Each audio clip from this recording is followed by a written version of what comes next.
जर त्यांच्या मुसलमानाच्या कुणबी म्हणून नोंदी निघाल्यात, लिंगायत समाजाच्या निघाल्यात, मारवाडी समाजाच्या निघाल्यात, ब्राह्मण समाजाच्या निघाल्यात, आणखीन लोहार समाजाच्या निघाल्यात, जर यांच्या नोंदी सरकारी निघाल्यात हे शेतकरी आहेत, कुणबी आहेत म्हणून,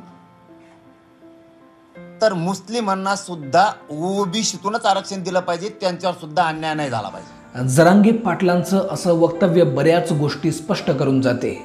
जरांगे हे मराठा आरक्षणासाठी लढत असताना अजूनपर्यंत त्यांना पूर्ण यश आले नाही आणि आपली चादर आपल्यालाच व्यवस्थित पांघरली जात नसताना दुसऱ्याला त्या चादरीत जागा करून देण्याचे धाडस पाटील करत आहे। मुसलमानांच्या कुणबी नोंदीविषयी ते बोलत आहेत। कालपर्यंत ब्राह्मणाला शिव्या घालणारे पाटील आज ब्राह्मणाला आरक्षण देण्याबाबत बोलत आहेत। म्हणजे एकूणच काय तर सर्व धर्म समभावाची भाषा तुमची कशी झाली, केव्हा झाली, हाही मात्र एक प्रश्नच आहे। विधानसभेची निवडणूक आपण लढू असे जरांगे पाटलांनी इनडायरेक्टली का होईना पण आपल्याला सांगून टाकले। म्हणजे एकूणच काय तर राजकारण हे त्यांचं ध्येय असू शकते आणि या स्टेटमेंटवरून त्यांना कशा पद्धतीचे राजकारण करायचे हे सुद्धा आपल्याला आता कळून चुकले आहे। एकीकडे साहेब वारकऱ्यांसोबत पंढरीला निघाले आणि दुसरीकडे पाटील अशा प्रकारच्या बात्या करत आहे।